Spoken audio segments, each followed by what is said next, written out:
National programs like Teach for America, the NAACP Financial Freedom Campaign, Hispanic Scholarship Fund New 2.0 web portal, Thurgood Marshall College Fund's Leadership Institute, UNCF's An Evening of Stars television broadcast, and the annual UNCF Empower Me Tour. These are just a few programs that have benefited from the strategic philanthropy platform Gigi manages for Wells Fargo. Since joining the company in 1994, Gigi has served as marketing manager for wholesale banking, small business banking, and commercial banking. She served on the Corporate Diversity Council for 6 years and was instrumental in developing corporate strategies for establishing diverse team member network groups. She also served in the role as Director of Emerging Markets until transitioning in 2002 to her current role in the Corporate Foundation. Gigi says her strategic partnership role embodies all of the professional skills, talents, and personal passion she has developed over the course of her 32 years in corporate America. She builds lasting relationships, creates winning strategies, leads change, solves complex problems, and gives back to the community. A few of her accomplishments include serving on the executive committee of Opera Carolina Board of Directors. She's been recognized as one of U.S. Banker magazine's most powerful women to watch, received the Urban League of Central Carolina Whitney M. Young Award and National Urban League Donald H. McGannon Award. She received regional and national Thurgood Marshall College Fund Leadership Awards. She received the Women of Legend and Merit Leadership Award from Tennessee State University, and she served on the NC State Property Tax Commission. Gigi has a Bachelor of Science with distinction from Tennessee State University in Speech Communications and Theater, and I learned this morning she's a trained opera singer. So, you know, I wouldn't want to sort of spring this on you, but it would be nice to have you back to do a different sort of presentation. She has a Boston College certificate in corporate community involvement and resides in Charlotte, North Carolina, with her husband, Malcolm. Gigi, please join.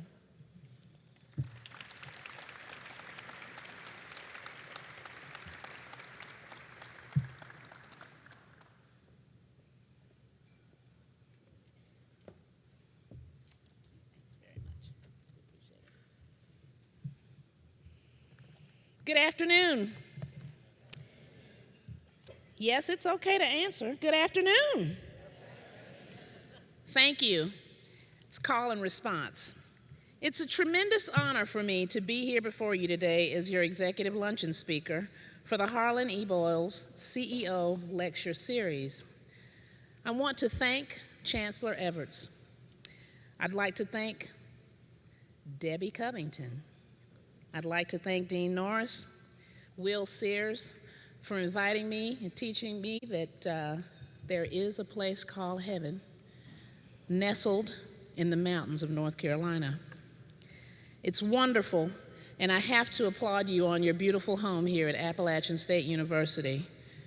So thank you, Mountaineers. My very dear friend, Wade Wilmoth, who's here today, warned me when we served together on the North Carolina State Property Commission that if I ever came to visit Boone, North Carolina, that I wouldn't want to go home. He said, you won't want to go back down to Charlotte, North Carolina, that busy hustle and bustle. You're going to love it. Well, Mr. Wilmoth, you're right. I love it. I love it. And if I can get my husband, Malcolm, to come up here with me for a visit, you might have new neighbors. Wade, it's wonderful to see you, and I want to thank you for being here today. I hear that you're here every single year, and that doesn't surprise me a bit. I want to thank you for your leadership in our great state of North Carolina, and I'm also very thrilled to see several of my Wells Fargo team members here today. It is truly an honor. It is a blessing to see many of you who I haven't seen in a long time Haven't seen you in a long time. I'm shocked. I was surprised to see some, but it's really wonderful. And all I could think of as I look at several of you is, oh, the stories we could tell.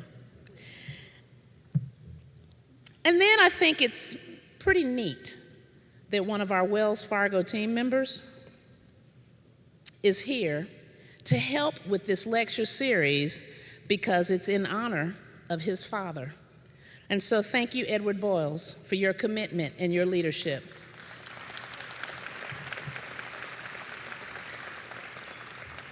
And finally, I met someone that I immediately felt honored to be in his presence, and that's Senator Broyhill.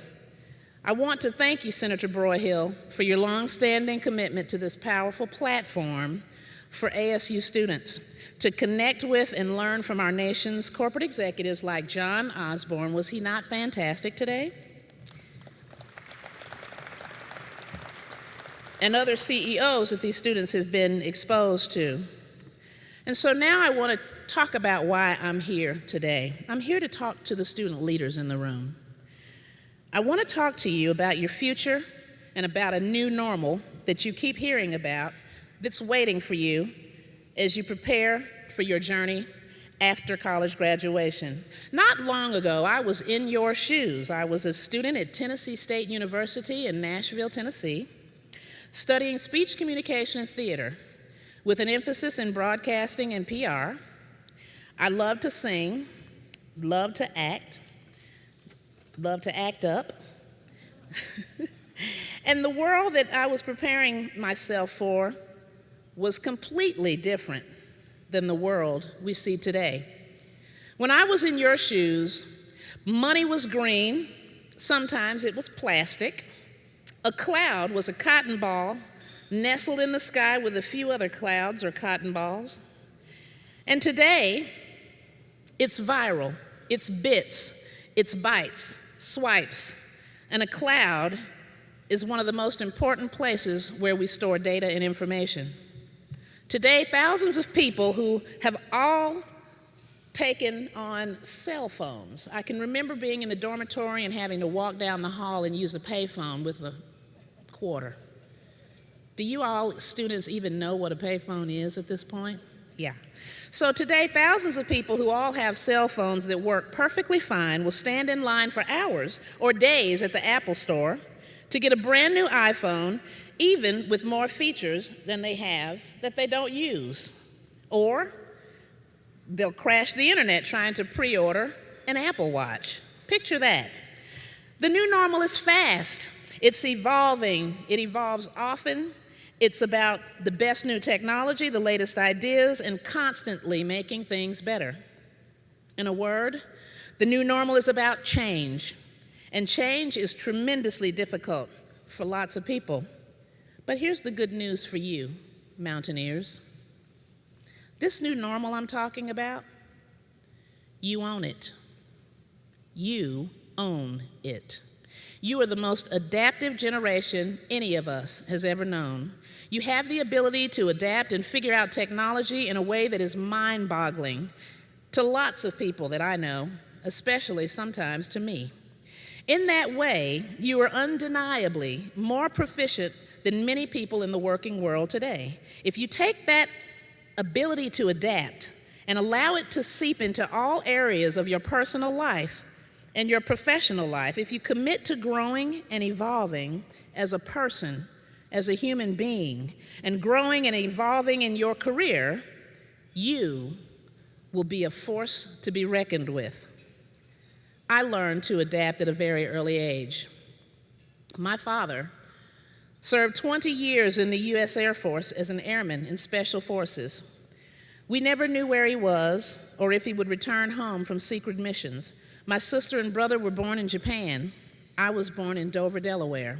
We moved from Delaware to Long Island, New York when I was 3 years old.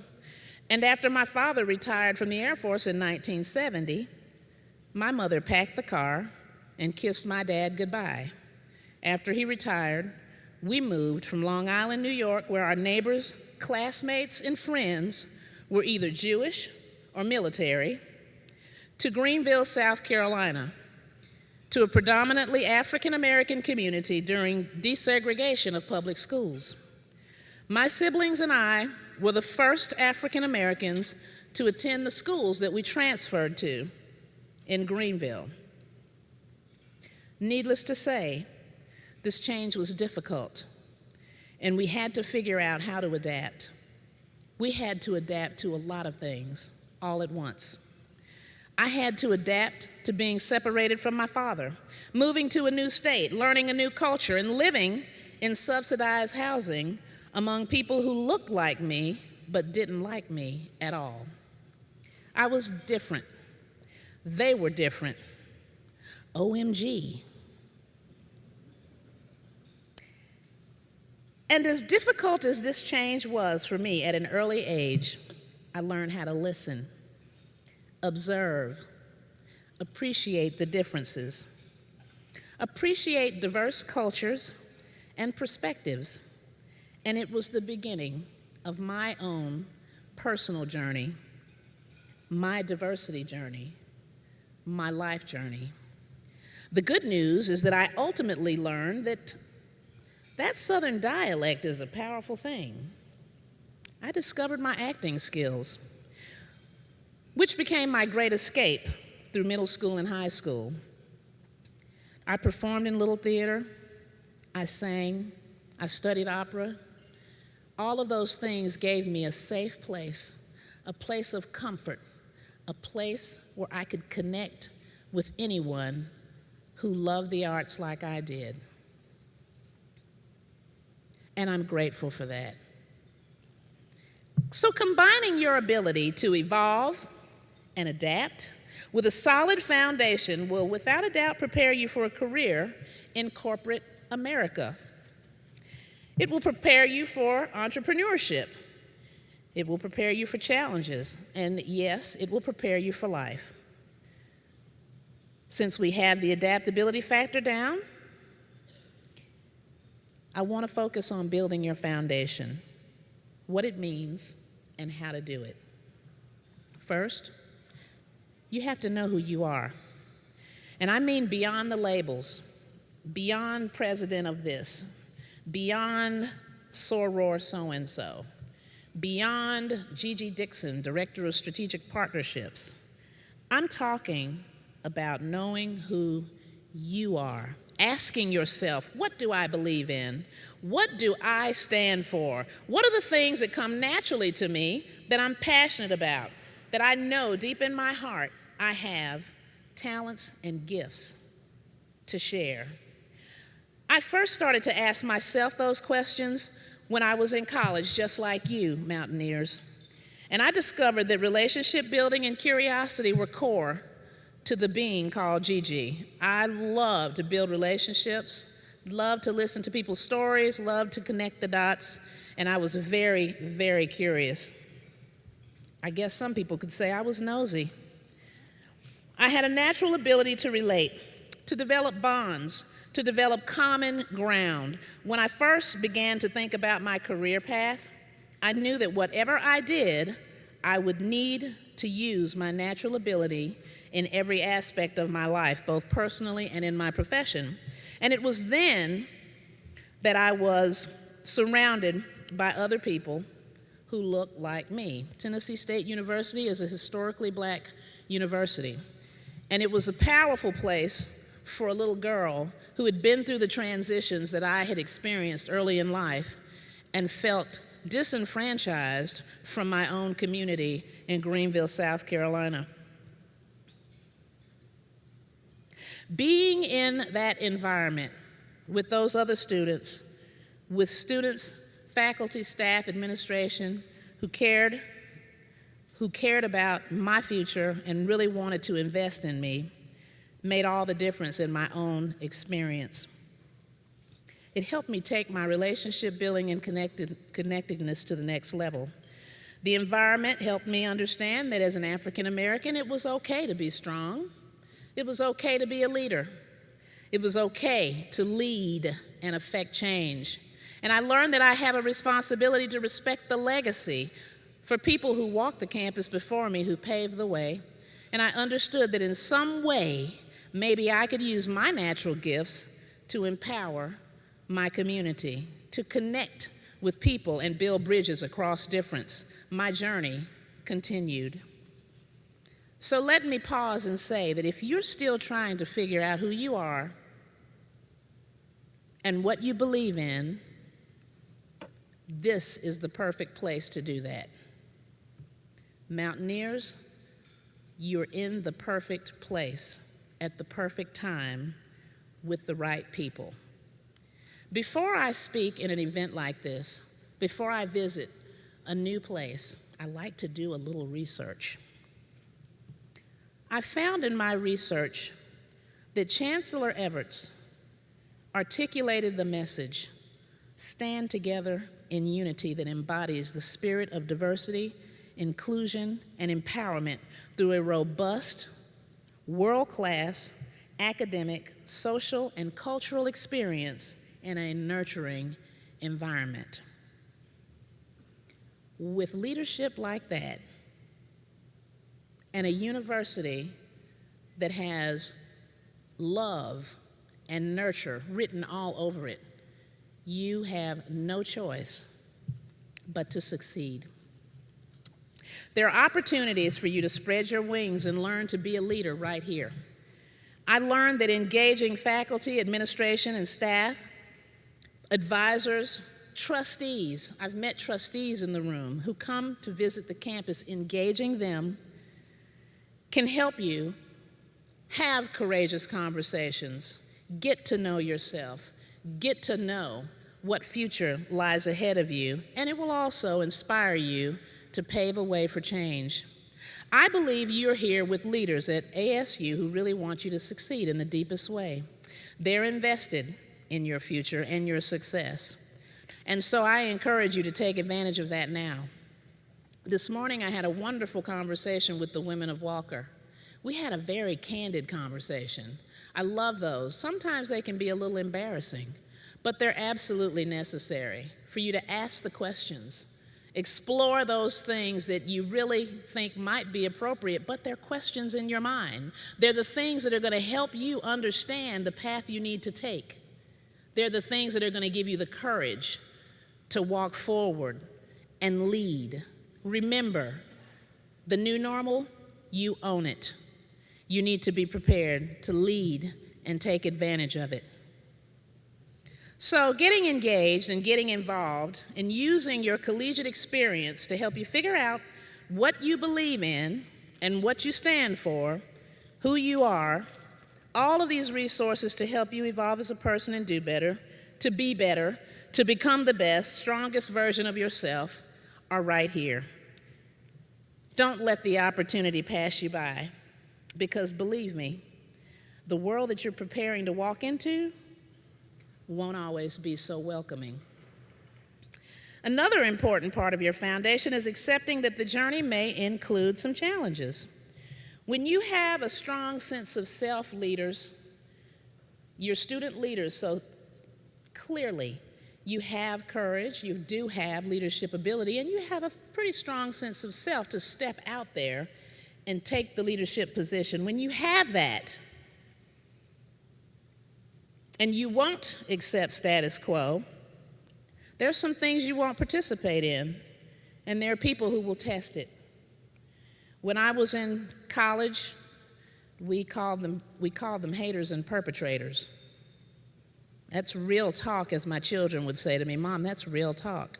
There are people who will look at you and say, "Who are you trying to be and why are you doing that?" Well, as a student leader in SGA at Tennessee State, I worked with other student leaders to understand what their goals and dreams were for their future. And I learned that hard lesson, that not everyone can accept your success, but that doesn't mean you fear them or you turn them away. You invite them into that success. You stand as a model. You walk your walk.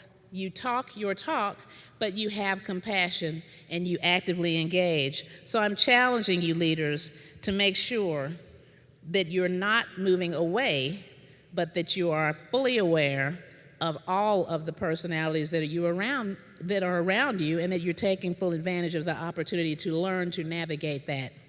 Why does Gigi talk about that? Sounds kind of negative, doesn't it? It's reality. And when you leave this place and you go out into that world that might not be so welcoming, you're going to run into the same dynamic, which is why I say you are in the right place right now.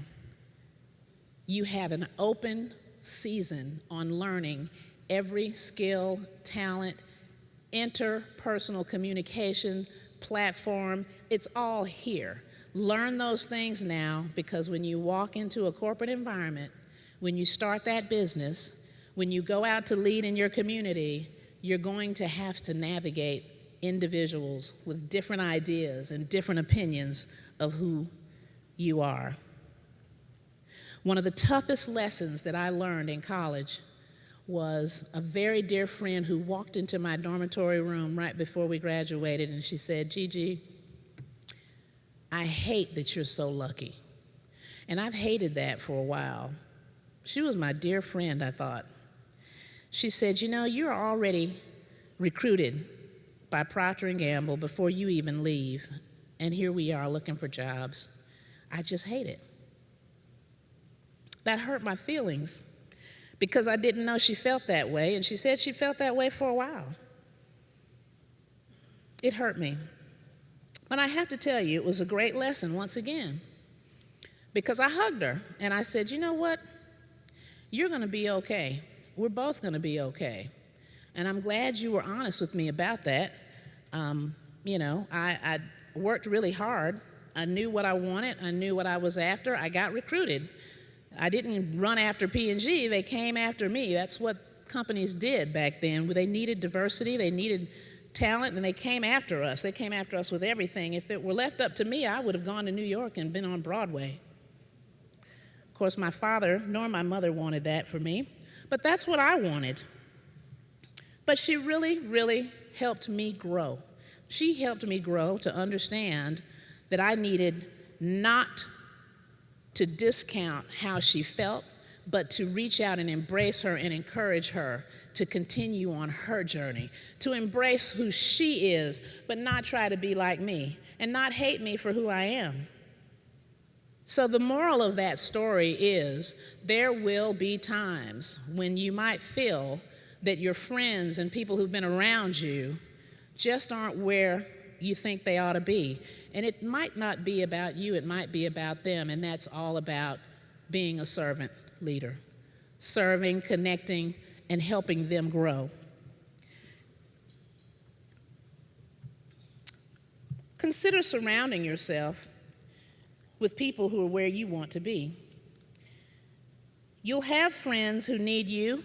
You should also have friends that you need. In other words, if you're the most successful person in every group, then you need a new group. You need to find a way to learn about other people and diversify your thoughts. I would say that in my experience, I've seen circles rub off in good ways. I've seen friends rub off on me in bad ways. And I've also understood that if you have the right circle, they'll push you, they will help you grow, they'll help you succeed, they will encourage you to try things differently, and they will inspire you. And so all of this leads to the fact that people, preparation, discernment about friends and who you're surrounding yourself with, your social circles, will help you evolve and adapt in the world. And that also brings me to my third and final point. Be curious. My legal name is Georgette, and my sister and brother used to call me Curious George, and that's absolutely true. I can't say I was nosy, but I did ask lots of questions all the time and wanted to know everything. And so I was just talking about friends. You want your friends to inspire you, but you don't want all of your friends to be exactly the same. My circle, both as a student leader and today, is full of diversity. Different ages, different races, different economic backgrounds, different views. It challenges me to view things in lots of different ways and to seek out perspectives that might help me to consider things that I might not normally consider. And ultimately, it makes me stronger. I'm a better business professional, a better strategist, a more effective leader among my peers and in my community. And if you're willing to research and investigate and willing to constantly ask the question, you'll develop a level of knowledge that surpasses most of the people around you. If you want to be an entrepreneur, for instance, you can't just go and build your business around a great talent or skill that you have. You need to understand how to run the business. You need to learn how to build the business and learn everything you can about every aspect of the business. You might be the best product in town, but if your customers walk in and you have a different staff every time they come to your store, if your lights are not on when they come to the store, that indicates that you really haven't understood the business, even though the product is good. And so soak up every piece of knowledge that you can. Get used to the idea of lifelong learning. Remember that curiosity can and does breed success. If you know who you are and you accept the challenge that come your way, commit to tackling them head on and remain curious, your foundation is set. But I do want to leave you with one last thing. And for me, it is understanding your heart. What is that power that is within you that when all else fails, you can rely on it? You can embrace that and know that you are not alone. Really, really think about your courage. Have conviction. Be courageous. Reach out and engage. Cross the bridge of difference. There's always something enlightening on the other side. And finally, don't embrace the idea of failure.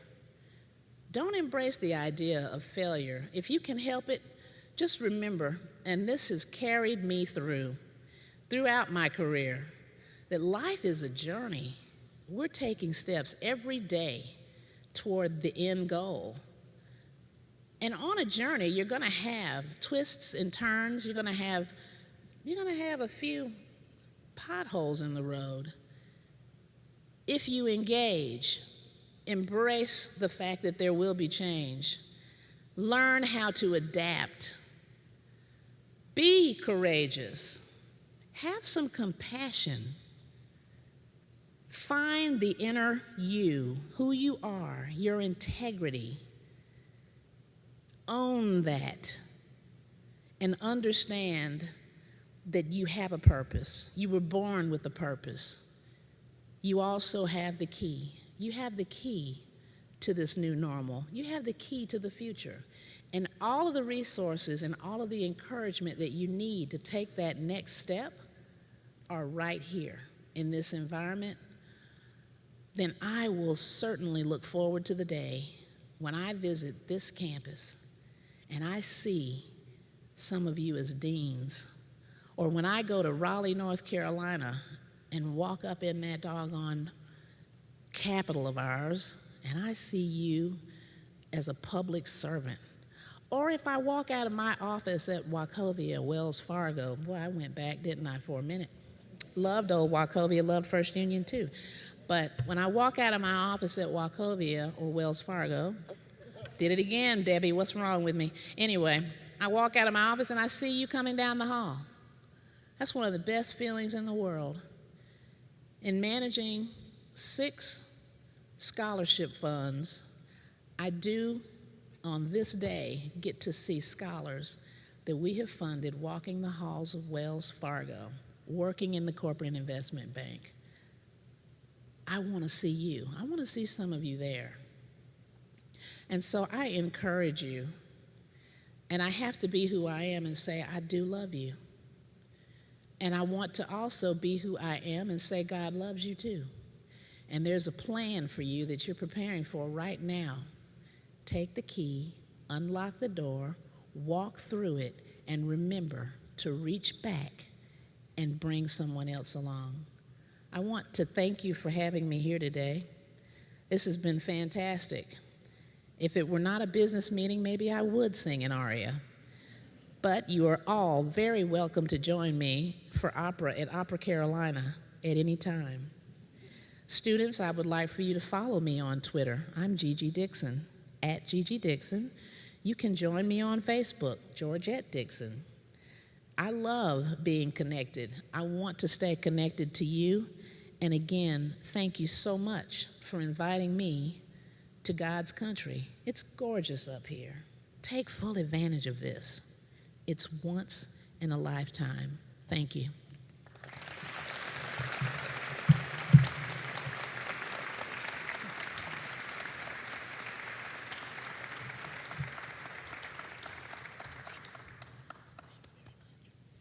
Gigi, if you would just stay with me for a few more moments. And Chancellor Everett, if you would join us as well. Gigi, thank you so much for those just powerfully inspiring, passionate, and very real from the heart comments to our students in particular, but I think we can all take so much away from what you've shared with us today, so thank you for that. Appreciate that. At this time, if you we have a small token of appreciation for your time with us. Thank you from Appalachian State University and the Walker College of Business. For those of you in the audience, it's a crystal tower etched with the Harlan E. Boyles lecture series and today's date and Gigi's name. So thank you all for being here. We've really had a great and wonderful time. Thank you, Gigi. Can I say one more thing? I need to acknowledge one additional thing. I mentioned that I had breakfast with the women of Walker, and a young woman asked me in the breakfast, she said, what has it meant for you to be a member of a sorority, and how has it benefited you? And I want everyone in this room to hear this, because getting connected in college is one of the most important things you can do for your life, your network. You start that here. And these are people that you should be friends with from now on if you can. But the young lady, I answered her and said, yeah, my sorority has hurt my feelings and it's been great. And every time I go to a different city, I'm not alone, because once they find out I'm there, they seek me out, or I can seek them out and I'll have a place to stay. Well, how about this? One of your students walked into this room today, brought me a beautiful gift and said, Soror, we know that you're on campus and we love you, and we're here to support you. And she is in this room. Would you stand? She's with Delta Sigma Theta Sorority Incorporated. So I wanted to acknowledge you for that. That if you're not connected, get connected. It pays off. I got a great gift.